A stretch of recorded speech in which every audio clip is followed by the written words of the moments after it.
When I first stayed in a traditional Japanese home in Kyoto, I was struck by something I couldn't quite name. The space felt alive, yet completely calm. There were so few objects, yet everything seemed perfectly placed.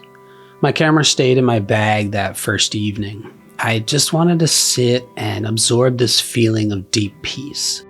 After years of living between Buffalo and Japan, and countless hours photographing traditional and modern Japanese homes, I began to understand what creates this unique atmosphere. It's not about minimalism for its own sake, or even about tidiness. These homes embody Shizen. I would like to think that these homes embody Shizen, that natural flow between intention and spontaneity that makes a space feel like it's breathing. My wife Satomi grew up with these principles woven into her daily life, and watching her move through our home has taught me that creating peaceful space is really about creating conditions for natural flow. Today, I want to share 5 Japanese home principles that have transformed not just how our space feels, but how we feel living in it. These aren't rules to follow rigidly, but gentle guidelines that help your home support the life you want to live. Mono no Kokoro, the heart of objects. The first principle is called Mono no Kokoro, understanding that every object in your home has its own energy and purpose. This isn't about having fewer things, but about choosing things that genuinely serve your life and spirit. I learned this from my daughter Miana's grandmother, who would spend time each morning simply touching different objects in her home. A ceramic bowl, a wooden spoon, a small stone from the garden, or one of her ikebana flower arranging pots. She explained that objects that are loved and used regularly carry good energy, while things that sit ignored begin to feel heavy. I started applying this to our home and some of my photography equipment. Instead of keeping every lens and camera I'd ever known stored away just in case, I kept only the tools that I reach for regularly. The others I passed on to other photographers who would use them with enthusiasm. When you look around your space, notice which objects you naturally gravitate toward and which you unconsciously avoid. The things you love to touch, to use, to see, these are the objects that want to be in your home. The rest might be ready to find new places where they can be appreciated. So yes, my daughter gets a lot of my hand-me-down photography equipment, but that also creates some space for an argument that I sometimes make to my wife that now I need to upgrade, now I need some new gear. But this whole thing isn't about perfect minimalism. My son Kazu's bass guitar seems to take up significant space in our living room, but it brings a lot of joy and gets used with such passion, and that adds energy rather than taking it away. Kuchu no Nagare, the flow of empty space. The second principle, Kuchu no Nagare, allowing space itself to flow through your home like water through a stream. In traditional Japanese design, empty space isn't wasted space. It's breathing room for your spirit. I remember photographing a tea house in Kanazawa, which is Buffalo's sister city. And they have a very large samurai quarters area and a lot of tea houses and Japanese gardens there. And in this one particular place, there was just one painting on the entire wall in the tea room. And I asked the master there and why she didn't add more decoration, and she smiled and said the empty space allows the painting to speak. And that really made me stop and think, and I started to understand composition a bit better, both in photography and in living spaces. In Japanese homes, you'll often see surfaces with just one beautiful object. A single flower in a simple vase, one carefully chosen book on a table. In my wife's parents' home, in the Genkan, where you first walk in, the entryway, there's a large table that always displays one pottery bowl and her latest ikebana flower arrangement. The surrounding emptiness isn't absence. It's presence of a different kind. It's space for your eyes to rest, for your thoughts to settle, for natural light to move freely. We started practicing this in our home by choosing one surface each week and leaving it completely clear except for one object we truly loved looking at. What surprised me was how this single change made our entire home feel more spacious and calm at the same time. The one remaining object seemed to glow with significance. When you allow empty space to exist in your home, you're creating room for spontaneity, for new possibilities to emerge naturally. Shiki no Kokyu, seasonal breathing. The third principle is Shiki no Kokyu, allowing your home to breathe with the seasons. Japanese homes traditionally change their rhythm throughout the year, not through major renovations, but through subtle shifts that honor natural cycles. Satomi taught me this through the simple practice of rotating textiles. In summer, our home wears linen and cotton, light fabrics that invite cooling breezes.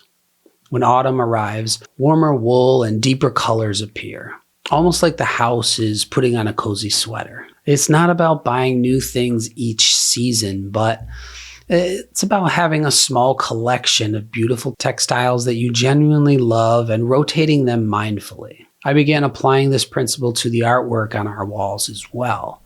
Instead of leaving the same photographs up year-round, I now rotate images that Miana and I create that reflect the changing light and energy of each season.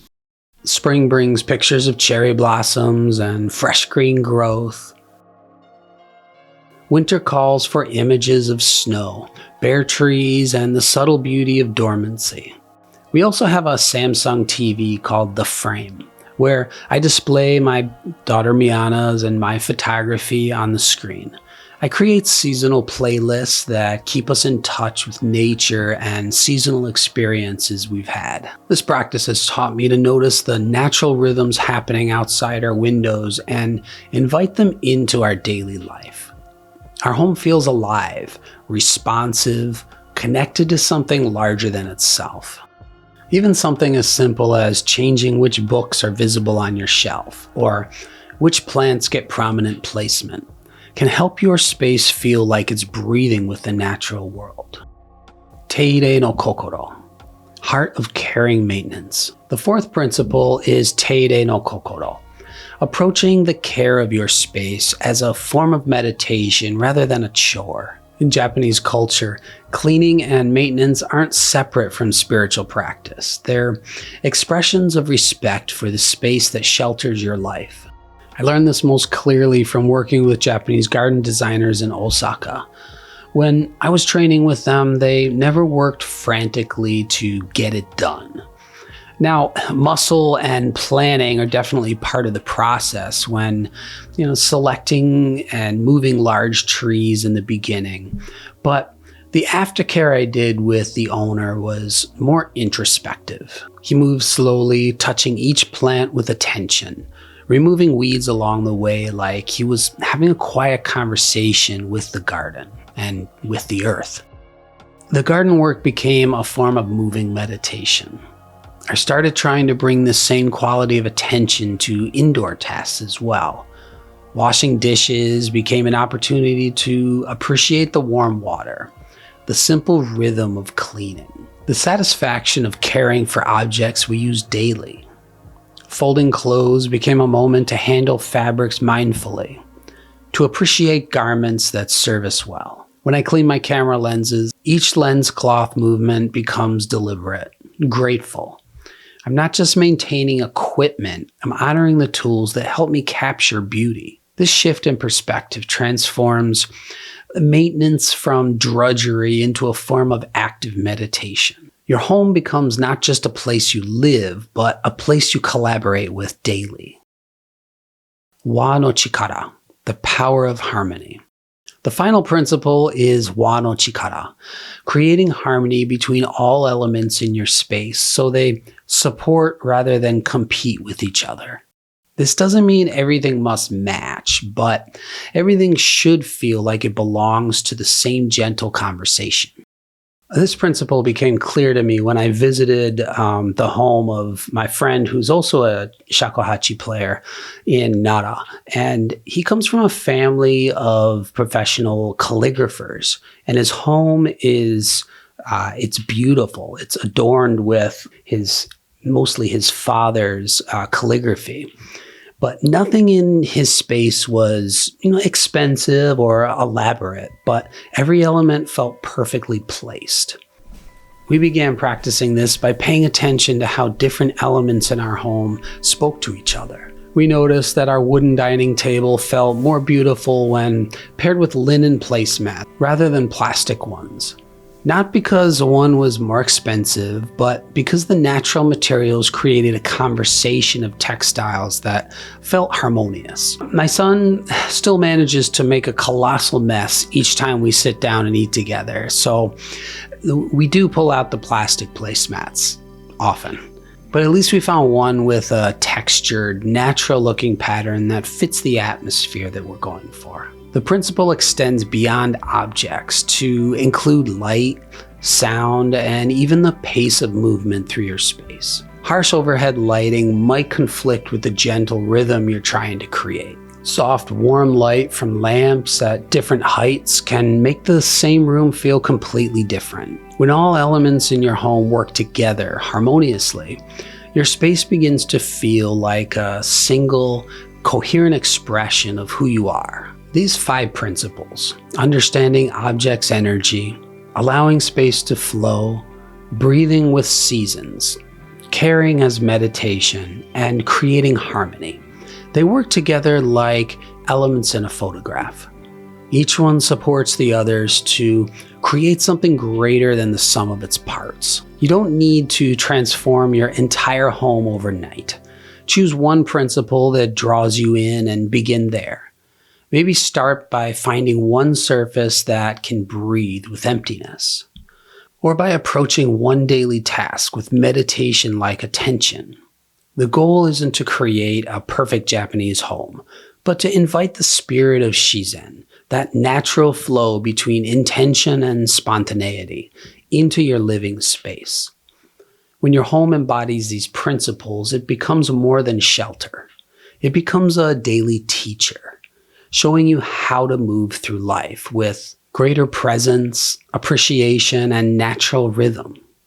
I found that homes organized around these principles don't just look different, they feel different. They support the kind of life where creativity can flourish, where peace becomes possible, where every day holds space for small moments of beauty. Which of these principles resonates most strongly with your current living situation? I'd love to hear how you begin bringing more Shizen into your own space. And if you want to explore more about how Japanese aesthetics can transform not just your home, but your entire approach to creative living, subscribe for more insights on flowing with natural beauty in our modern world. And also, check out the newsletter Shizen Style Weekly. In the next video, we'll be going deep into a lot of these topics.